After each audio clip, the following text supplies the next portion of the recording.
Hello, guys. I am a Father's Crisis. Thank you for coming to my channel. We got something kind of special today. We're going to be reviewing a tweet and how ridiculous it is. And just, it's another episode of women unable and refusing to take responsibility for themselves.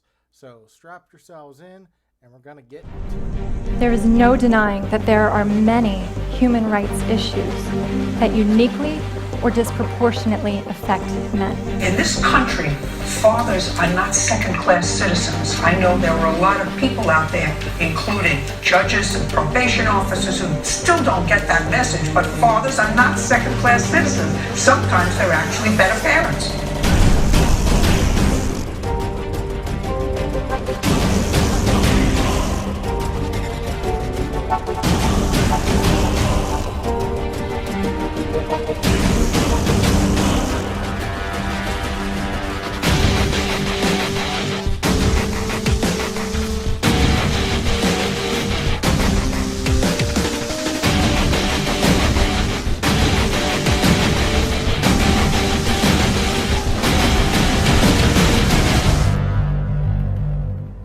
When men are married to women who scream like you, they just want to die sooner. So today we're talking about this tweet.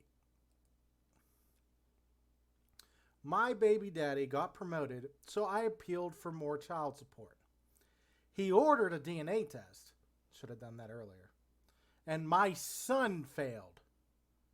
He put the results in my mailbox.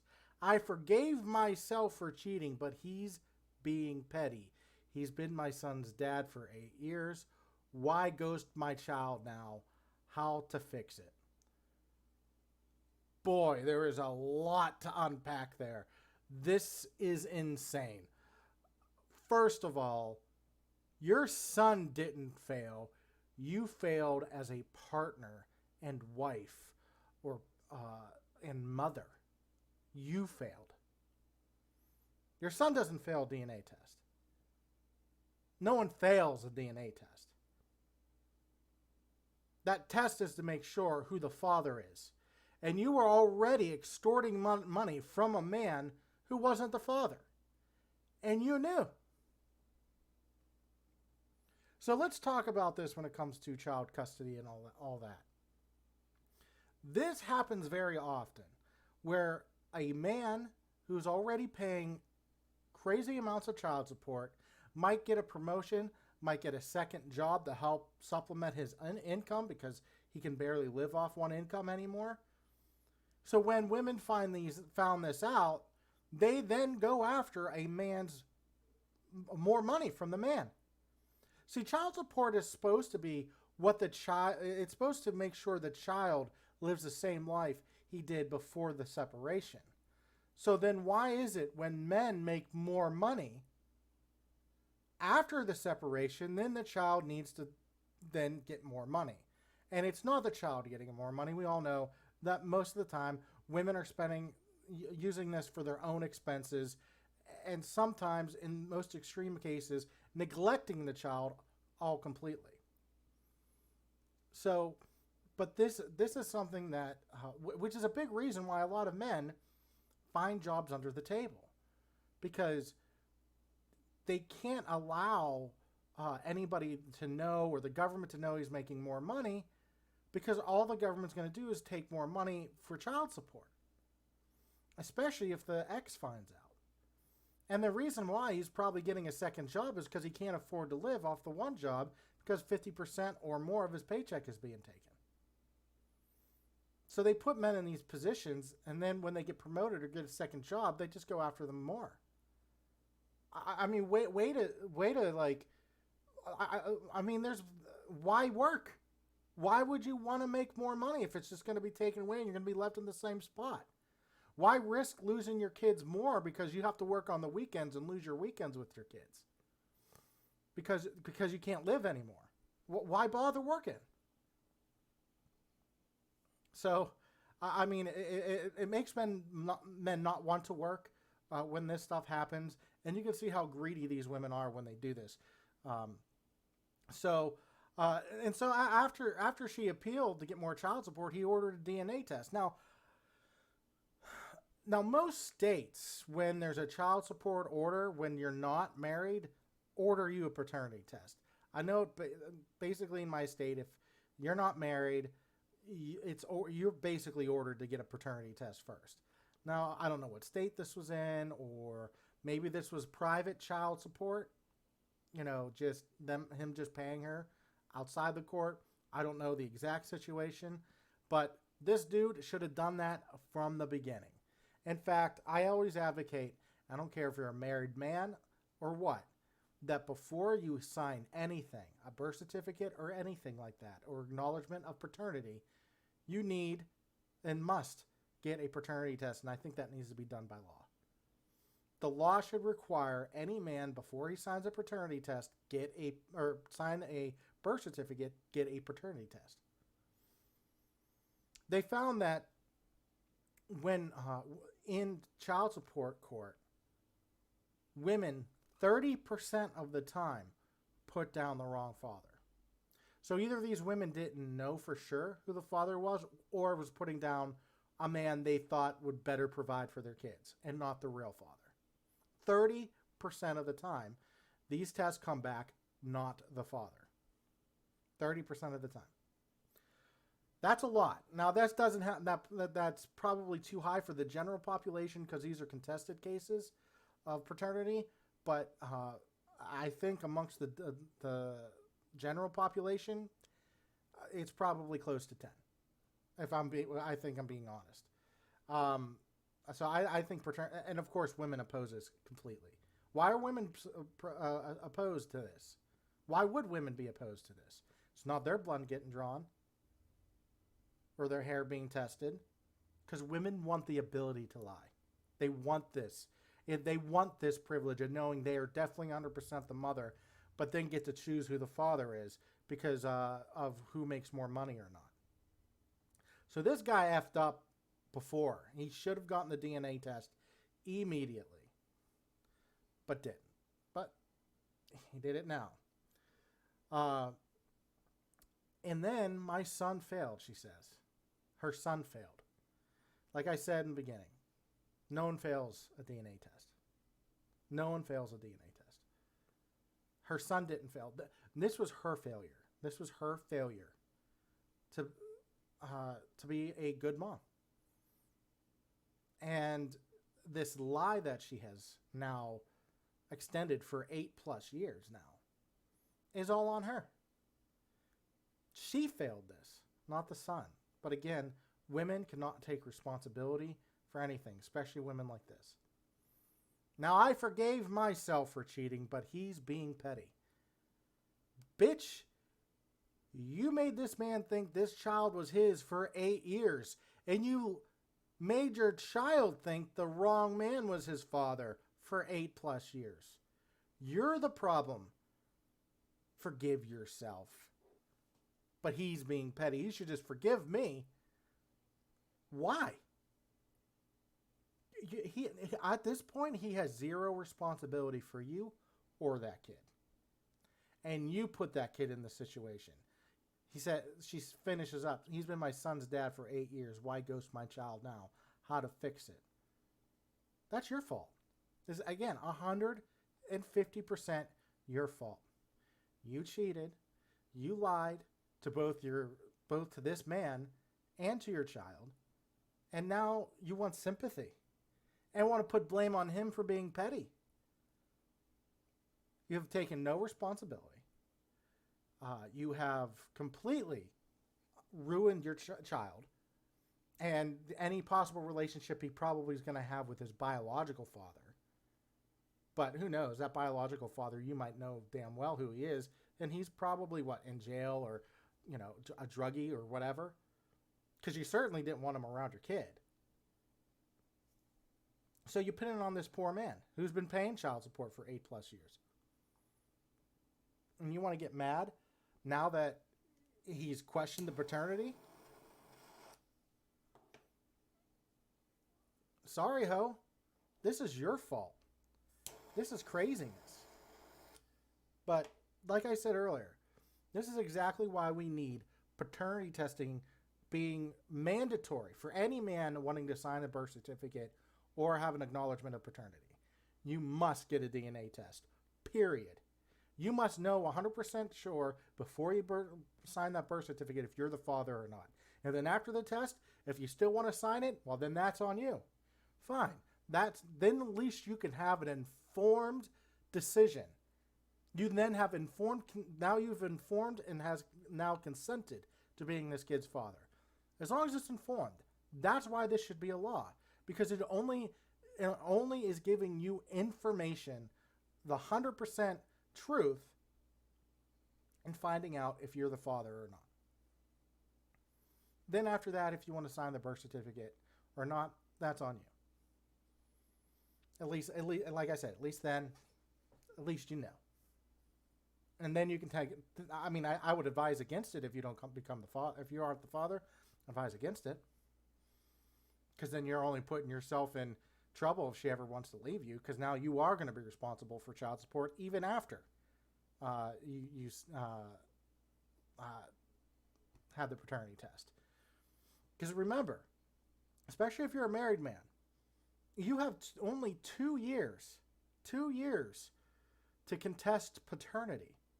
So after the child is born, let's say it's 2 years and 1 day, day after his or her birthday, your wife comes out and says, "Hey, I cheated on you. I'm pretty sure our child isn't yours."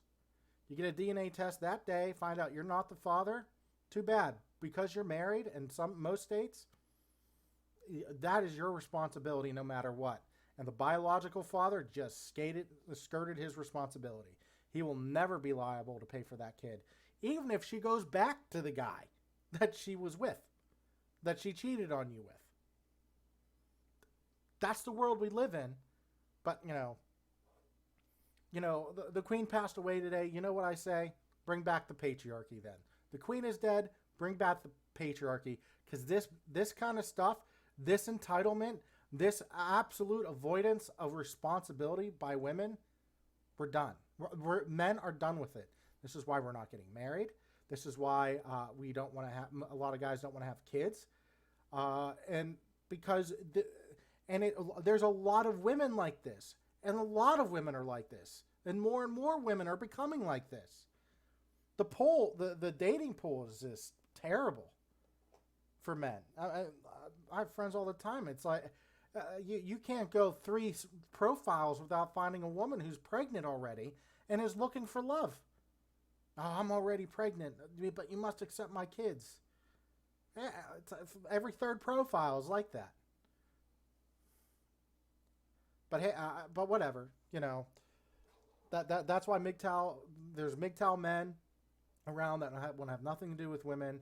And the red pill dating coaches who are basically teaching men to be these top 10% of men, and just go ahead, plow through them. And if you don't want a long-term relationship, you don't have to have one. Go ahead, plow through these women. That's all right. So, no long-term relationships anymore. We're done. Most men are done with that. That's a shame, because again, I have more traditional values. I'm a pretty devout Christian, so like, I have traditional values, and I believe in marriage of the church, not marriage signing a marriage certificate to the state. But I believe in marriage in the sense of the church, and I believe that strong nuclear families are good. But women have rejected that. Women have absolutely rejected this nuclear family stuff. They want to be boss ass bitches and have start having their first kid at 35 when it's almost impossible to at that age. But yeah, because they believe this feminist lie. They believe the feminist lie that women can just work and make 6 figures and be able to take care of multiple kids. Women aren't happy doing that, and we see that. We see that if you look at women's happiness levels, that they've significantly dropped and then keep dropping, both independently and relative to men. When men's happiness is going, men aren't dating, and they're actually more happy now than they were before, and more happier than women. And when that changed, when women's happiness dipped below men's happiness, was in the early 90s when 90 to 95% of women were joined the workforce. When just 20 years prior to that, 20 years, only 35% of women were in the workforce. So just in 2 decades it took for women to be happier than men to being below that of men and all of them working. Because they believe the feminist lie that they could do it all. And they're doing too much. They're stressing themselves out. 25% of women are on some type of medication for depression or anxiety or whatnot. They have much higher levels of depression than men because they're putting everything on themselves. And they still expect men to have even more stressful jobs or higher status jobs than they have. So if a woman's making 100 grand, well, the dude definitely has to be making at least 125 grand for him to be seem valuable. 70%, according to Pew Research, if you want to look it up, 70% of women believe that men should be the breadwinners in the relationship. And ironically, 70% of marriages today, man is making the majority of the money. Harvard study found that when it's the opposite case, where the woman is making the majority of the money, their likelihood of divorce is 2 times the average. So these women aren't even happy women aren't happy in those types of marriages. So as women keep on working and getting more and more successful jobs and high-paying jobs, high-status jobs, it kind of moves a lot of men for them out of the dating pool, and kind of reduces the number of men that they can choose from. So when they keep on waiting and waiting and waiting, I mean, there's an article almost every year about how these high-class women who have these very high prestigious jobs can't find any men on their level. Well, because these men are dating 20-year-olds. Leonardo DiCaprio isn't going after the woman who's a high-priced lawyer in New York City who's like 35 years old. No, he's getting the model who's 22 years old. So, I mean, there's a lot of stuff, and that was a long tangent from talking about this kind of stuff. But yeah, I mean, this tweet is absolutely crazy. Again, advice for you guys: if you're ever in this kind of, if you're being taken to child support, get a DNA test. I don't care if you 100% believe it that the child is yours. Get the DNA test, because there are men who like just to wave it off because it costs them money. It costs money for them to do this child support stuff, right? And getting a paternity test. It costs them money to get it done. So they kind of just wave it off because they're like 100% sure. They're like 99.9%. So I'm not going to spend the money because that could save you literally hundreds of thousands of dollars in your life. Spending the $30 for the paternity test could save you $100,000 in the long run. That to me is a good gamble. Gamble the $30, you might save over 100 grand. And that's if you're not making any money. If you're making tons of money, I mean, $30 shouldn't be a problem anyway. Get the DNA test. Period. Should always be done. And we should be advocating that mandatory paternity test for every man, even because you don't want married men to be like, oh, let's get a paternity test. Yeah, that'll go over well with the wife. Just make it mandatory, and then you won't have those awkward conversations. It'll just be mandatory. He'll have to do it. So, I mean, that's all I got for you guys today.